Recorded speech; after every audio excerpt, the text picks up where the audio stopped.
Bapak, Ibu, dan saudara-saudara yang dikasihi Tuhan, Sapaan Gembala hari ini bersama saya, Pendeta Emeritus Andreas Gunawan Riono. Saya akan membawakan sebuah tema, cara kerja pekerja Kristus. Cara kerja pekerja Kristus. Mari kita membaca dari Kolose 3 ayat 22 sampai 25. Hai hamba-hamba, taatilah Tuanmu yang di dunia ini dalam segala hal, jangan hanya di hadapan mereka saja untuk menyenangkan hati manusia, melainkan dengan tulus hati karena takut akan Tuhan. Apapun juga yang kamu perbuat, perbuatlah dengan segenap hatimu, seperti untuk Tuhan dan bukan untuk manusia. Kamu tahu bahwa dari Tuhanlah kamu akan menerima warisan yang menjadi upahmu. Kristus adalah Tuhan dan kamu hambanya. Siapa saja yang berbuat salah akan menanggung kesalahannya karena Tuhan tidak memandang muka. Demikian firman Tuhan, kita berdoa. Tuhan, urapi kami untuk mendengar sabda-Mu dan menteraikan firman ini dalam hati kami untuk kami melakukannya, seturut dengan perintah Kristus. Dalam nama Tuhan Yesus kami berdoa. Amin. Saudara-saudara, pekerja Kristus adalah orang-orang percaya yang diberi kesempatan oleh Tuhan untuk bekerja di ladangnya dengan membawa nama Tuhan Yesus kemana-mana. Yang membedakan dengan pekerja pada umumnya adalah bahwa pekerja Kristus ini bertanggung jawab kepada Tuhan dan kepada umat yang dilayaninya atau siapa saja di mana orang itu bekerja. Dalam dunia kerja, ada yang disebut dengan pencuri kebahagiaan yang membuat kita tidak bahagia. Apa saja pencuri kebahagiaan di dunia kerja atau di dunia pelayanan? Pertama, bekerja hanya karena uang. Kedua, fokus pada keberhasilan orang lain, bukan bagaimana saya mengembangkan potensi yang ada. Yang ketiga, terlalu khawatir dan takut, overthinking. Yang keempat, menyimpan kepahitan, dendam, kebencian. Yang kelima, membesar-besarkan masalah. Dan yang keenam, pelayanan yang salah. Mari kita belajar dari tulisan Rasul Paulus yang ditujukan kepada hamba-hamba. Hamba-hamba, jangan pandai cari perhatian di ayat 25, 22. Bekerjalah dengan segenap hati seperti untuk Tuhan, ayat 23. Ada upah yang menanti. Ingat, hukum tabur tuai masih terjadi.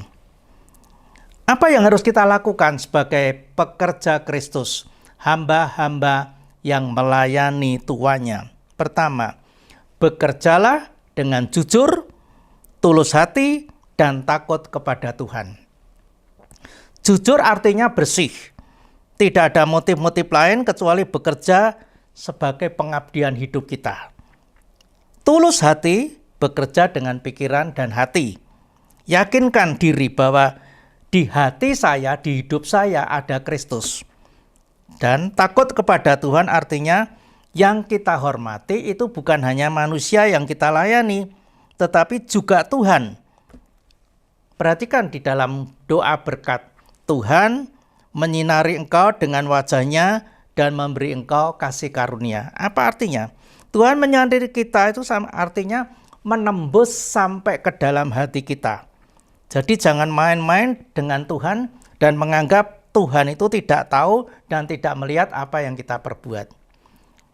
Saya terkesan dengan perusahaan Johnson & Johnson yang menarik dua produknya, yaitu pelindung surya Aveno dan Neutrogena. Karena apa? Karena dua produk ini tercemar bensin, zat kimia yang berpotensi penyebab kanker. Ini kejujuran. Jadi kalau ini memang berbahaya ditarik demi etika dan integritas, keselamatan dan keamanan konsumen walaupun rugi besar. Di dalam Amsal 28 ayat 13, firman Tuhan mengatakan demikian. Amsal 28 ayat 13. Siapa menyembunyikan pelanggarannya tidak akan beruntung, tapi siapa mengakuinya dan meninggalkannya akan disayangi. Nah, itu yang pertama. Yang kedua, bekerjalah dengan konsep pikiran bahwa yang aku lakukan adalah untuk Tuhan. Ayat 23. Nah, cara kerja pelayanan semacam ini akan membuat kita selalu ingin memberikan yang terbaik untuk semua. Untuk gereja, untuk jemaat Tuhan. Tuhan Yesus berkata bahwa saat kedatangannya yang kedua nanti, banyak orang akan diberkati karena mereka telah berbuat untuk Tuhan. Nah, siapa tahu ya. Jadi orang yang kita layani, jemaat yang kita layani adalah Tuhan Yesus yang menyerupai manusia. Ya. Saudara, pada masa pandemi, Tokyo itu tetap menggelar Olimpiade tanpa penonton di arena. Pelatih dan tim manajemen olahraga panahan dari Korea Selatan itu punya strategi yang cerdas yang disebut dengan teknik visualisasi. Tempat latihan di negaranya dibuat seolah-olah berada di arena pertandingan. Hasilnya apa? Tim panahan dari Korea Selatan punya semangat tinggi dan menang. Kita bisa pakai teknik visualisasi rohani dalam bekerja dengan mengingat seolah-olah Tuhan Yesus duduk di tengah-tengah jemaat.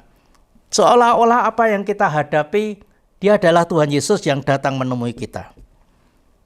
Yang ketiga, pekerja Kristus dijanjikan reward and punishment. Wah, ada yang bahagia, ada yang menakutkan, saudara. Apa itu? Ada 4 hal bekerja yang menghasilkan upah. 1, sikap kita terhadap pekerjaan. Sikap kita terhadap pelayanan. Apakah kita main-main dengan pelayanan seenaknya sendiri? Atau kita sungguh-sungguh? Selalu ingat bahwa apa yang saya lakukan ini untuk Tuhan dan untuk sesama. Yang kedua, kinerja kita. Bagaimana kinerja kita? Tetap atau kita terus berkembang? Selalu update dan upgrade. Sehingga jemaat Tuhan itu senantiasa senang mendengarkan firman Tuhan dan rindu mendengarkan senantiasa. Yang ketiga, respon terhadap kritik. Oke, banyak orang yang mungkin senang dan tidak senang terhadap kita. Tapi mari kita terbuka untuk kritik. Karena kritik itu bukan menjatuhkan, tetapi kritik juga membangun. Karena dengan dikritik kita tahu kelemahan kita. Dan yang keempat, kita memiliki semangat untuk tetap bertahan. Pilihan untuk bertahan walaupun banyak goncangan. Tetaplah menjadi pekerja Kristus yang melayani sampai Tuhan menyatakan kepada kita selesai. Amin.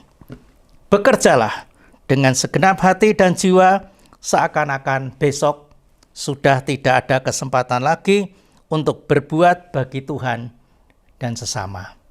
Mari kita berdoa. Terima kasih Tuhan untuk firman Tuhan, renungan yang sudah kami dengar bersama. Dalam nama Kristus kami bersyukur. Amin.